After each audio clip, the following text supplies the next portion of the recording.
Ferran মাজার মাজারি হয়ে গেছে, এটা বলে আমাকে থামাবেন? এটা বলে আমাকে থামাতে পারবেন না। যে ধর্ম আমরা পরকালের জন্য করি না, ধর্ম আমরা ইহকালের জন্য করি। মাজার ভাঙতে চান, আমাকে যারা কতল করতে চান, আমি এখানে দাঁড়িয়ে আছি। আপনারা গাঁজার খাবার কথা করতেছেন? হ্যাঁ, গাঁজা তো যান না, ঢাকা শহরের যেসব হোটেলে গাঁজা খাওয়া হয় ওখানে ভাঙতে যান দেখি এরকম হ্যাডম। এপারে দুনিয়া ওপারে দিন, আশেক জনা না করে দিন।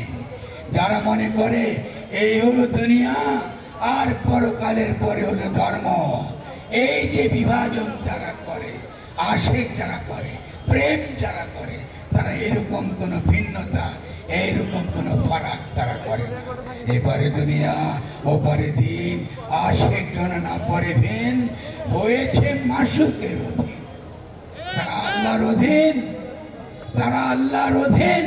তোমরা যারা জালিমেরা আজকে আল্লাহর নামে এখানে তোমরা জালিমগিরি করছো, ধর্মের নামে অধর্ম করছো, তোমরা এদের সমানে কোনোদিন আসতে পারবে না। এদের স্তরে তোমরা উঠতে পারবে না। এদের দ্বারা এই দেশে আমার রসুলের যেই প্রেম, যেই ভালোবাসা, যে তিনি রহমাতুল আলামিন, সমস্ত বিশ্বজগতের যিনি রহমতে হাজির হয়েছিলেন, তারা তাদের উম্মত, তারা তাদের প্রতিনিধি হয়ে আজকে আপনাদের সামনে হাজির হয়েছে।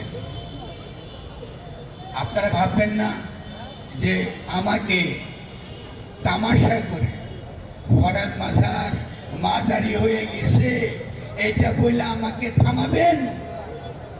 এটা বলে আমাকে থামাতে পারবেন না। জালিম চিরজীবন জালিম থাকে। আমি চিরজীবন মজলুমের পক্ষে ছিলাম, আমি চিরজীবন মজলুমের পক্ষে ছিলাম। মাজার ভাঙতে চান, আমাকে যারা কতল করতে চান, আমি এখানে দাঁড়িয়ে আছি। ইনশাআল্লাহ আমার নবী আমাকে রক্ষা করতে আসেন, আসেন, দেখবো কত সাহস।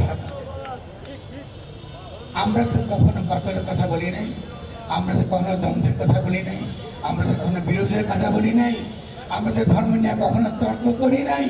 আমরা আমাদের কথা বলে গেছেন, আপনারা আপনাদের কথা বলে গেছেন। এখন আপনাদের কেন এই কাতরতা, আপনাদের মধ্যে কেন এই হিংসা? আর তো কোনো কারণ নাই। আপনারা পরকাল ব্যবসা করেন, আমরা পরকাল নিয়ে ব্যবসা করি। আমরা পরকাল নিয়ে ব্যবসা করি না। আমাদের কারবার ইহকালেই, এই ইহকালেই আমরা নবীকে পাইতে চাই, এই ইহকালে আমরা আল্লাহকে পাইতে চাই। যদি ইহকালে তাকে না পাই তাহলে এই জীবন বৃথা।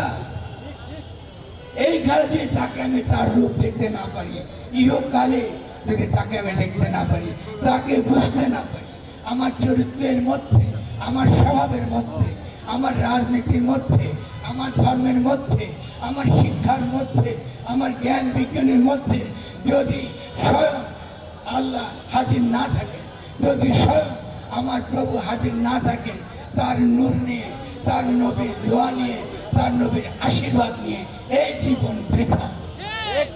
এই জীবনে কোনো মূল্য নেই। বলে আমরা ইহকাল নিয়ে কারবার করি। ভাইরে, আপনারা আমাদেরকে মাজার ভাইয়া থামায় দিবেন। গরিব মানুষ যেখানে যায়, যার কোনো আশ্রয় নাই, যে নিরাশ্রয়, সে ওখানে যায়।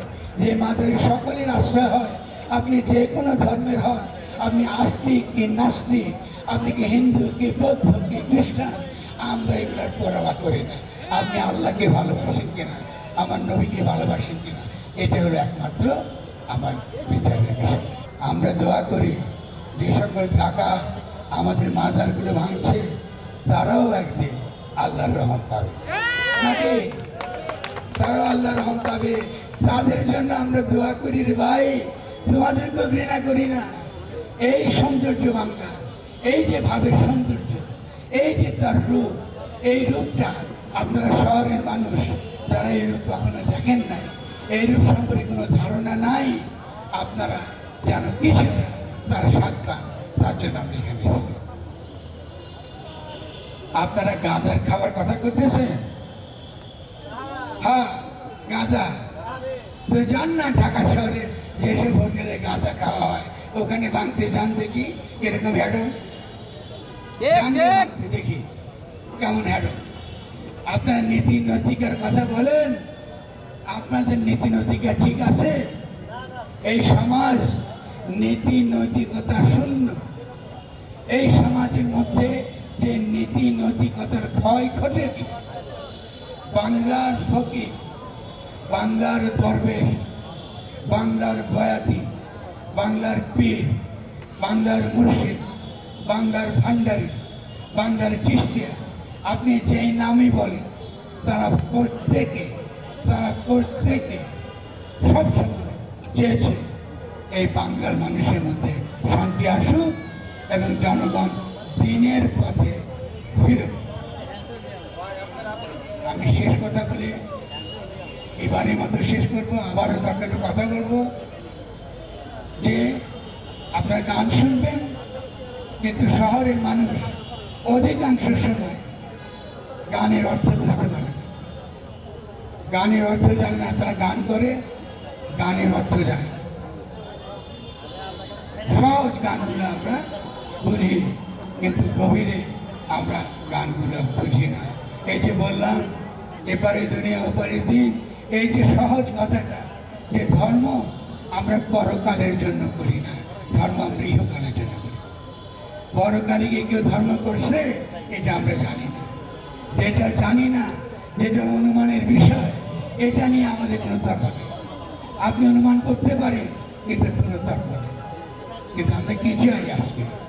আমরা চাই আপনারা যারা জ্ঞানী, আপনারা যারা শিক্ষিত, দয়া করে একটা ছোট বিষয় বোঝার চেষ্টা করেন, আপনারা বাংলাকে সহজে বুঝতে পারবেন। বিদেশে দর্শন বা ভাবচর্চার জন্য তাদের বিশ্ববিদ্যালয় আছে। আপনি আমেরিকাতে কোনো মাজার দেখবেন না, কেউ দেখছেন? ইউরোপে গিয়ে মাজার দেখছেন?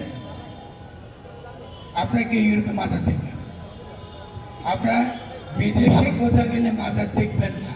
পাশ্চাত্যে কোনো মাজার নাই। এখানে কেন আছে?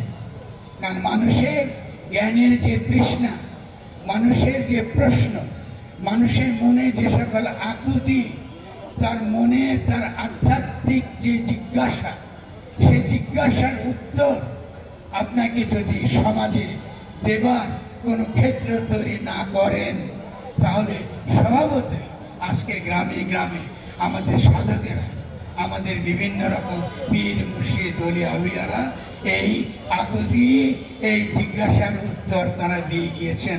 তারা হঠাৎ করে মানুষের মন জয় করেননি। আপনার যে শিক্ষা ব্যবস্থা, তার সঙ্গে দরবার শরীফের কি মাজার শরীফের কি নদিয়ার ধামে, নদিয়ার আখের বাড়ির কোনো পার্থক্য, ওখানেও গুরু শিক্ষক একই কথা, কোনো থাকবে। ফলে আমি আপনাদেরকে অনুরোধ করব, যারা আজকে আমাদের ঢাকা সাড়ে দিয়েছেন, যে দয়া করে বাংলার ভাবচর্চার ইতিহাস, তার বিভিন্ন ঘর, বিভিন্ন স্রোত, তার বিভিন্ন রূপ, তাকে দয়া করে বোঝার চেষ্টা করেন। এবং তার রূপ একরকম নয়, তার নানান রূপ, এবং এই নানান রূপ নিয়ে তার যে বিচিত্র বাগান, তার যে সমৃদ্ধ বাগান, এটা আমাদেরকে বিশ্ব সভায় একটা বড় ধরনের সম্মান এনে দেবে। এই জন্য আপনাদেরকে আমরা এখানে ডেকে তার কিছুটা উপাদান, কিছুটা যেন আপনারা স্বাদ পান, এটা তুলে ধরার চেষ্টা করছি। এবং শেষ কথা হলো, এই মাজার যারা ভাঙছে, এটার সঙ্গে ধর্মের কোনো সম্পর্ক নেই। ধর্মের কথাটা তারা বলে আপনাদেরকে বিভ্রান্ত করার জন্য, এর সঙ্গে ইসলামের কোনো সম্পর্ক নেই। এটা ইসলামের তর্ক না। আপনি যদি মনে করেন আপনি সহি, আপনাই একমাত্র ঠিক, এটা ইসলাম মানে না। ইসলাম মনে করে মানুষ মৃত্যুর দ্বারা নশ্বর। আপনি কখনোই অমর নন। মৃত্যু আপনার মধ্যে ছেদ আনে। কোন নশ্বর মানুষ সত্যের দাবিদার হতে পারে। সত্য ধরা দেয় যদি আপনার নবীর উম্মত হন। সত্য ধরা দিতে পারে যদি আপনি আত্মসমর্পণকারী হন। আপনি যদি মমিন হন, মুমিন মানে হলো আপনি আত্মসমর্পণকারী। কেন? আপনি জানেন আপনার জীবন মৃত্যুর দ্বারা সীমিত, আপনি নশ্বর, আপনি চূড়ান্ত সত্যে পৌঁছাবার কোনো ক্ষমতা আল্লাহ আপনাকে দেয় না। ফলে আপনি সত্যের দাবি নিয়ে আপনি একমাত্র সহি আর অন্য অপর পক্ষ মিথ্যা, এই দাবিতে যখনই আপনি অপরকে হামলা করবেন আপনি ইসলাম থেকে খারিজ হয়ে গেছেন। আল্লাহর কাছে আপনাকে জবাবদিহি করতে হবে। এই বিচার করবার কথা ডক্টর ইউনূসের, আমাদের না। এই বিচার করবার কথা পুলিশের, আমাদের না। এই বিচার করবার কথা আদালতের, আমাদের না।